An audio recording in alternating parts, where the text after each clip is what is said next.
Right. இன்னைக்கு நம்ம ஒரு விஷயம் பார்ப்போம். சுட்டி விதிகள் நிறைய இருக்கு தானே.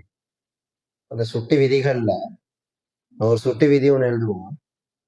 எந்த ஒரு இலக்கமோ இல்லாட்டி எந்த ஒரு அச்சரமோ அது விட்டு பூஜ்ஜியமாம் அடுக்கு வந்து ஒண்ணுன்னு சொல்லி கேள்விப்பட்டோம்.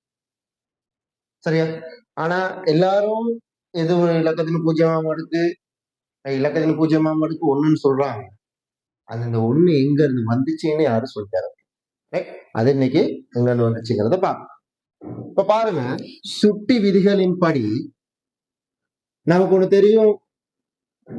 எக்ஸின் 4ஆம் அடுக்கு பிரிக்க சொல்றாங்க. எக்ஸின் 3ஆம் அடுக்கு. சரியா? நம்ம சுட்டி விதிகள் படி தெரியும். அடிகள் சமனாயின் பிரிக்கும் போது அடுக்குகள் கழிப்பட வேண்டும். ஆகவே 4 - 3 எக்ஸின் 1ஆம் அடுக்கு. என்னது?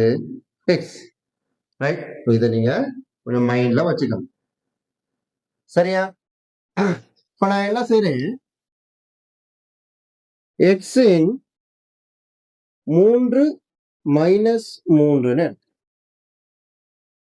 சரியா? இப்ப எக்ஸின் 3 - 3னா என்னது?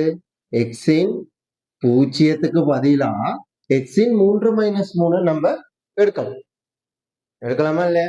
ரைட். இப்ப பாருங்க, எக்ஸின் 3 - 3 இங்க பாருங்க, அடிகள் சமனாயின் பிரிக்கும் போது அடுக்குகள் கழிப்படணும்னு எழுதியிருக்கும். ஆகவே இங்க அடுக்குகள் கழிப்பற்றது. அப்ப நம்ம இதை எப்படி எழுதியிருக்கலாம்? எக்ஸின் 3 பிரித்தல் எக்ஸின் 3. வழங்குது.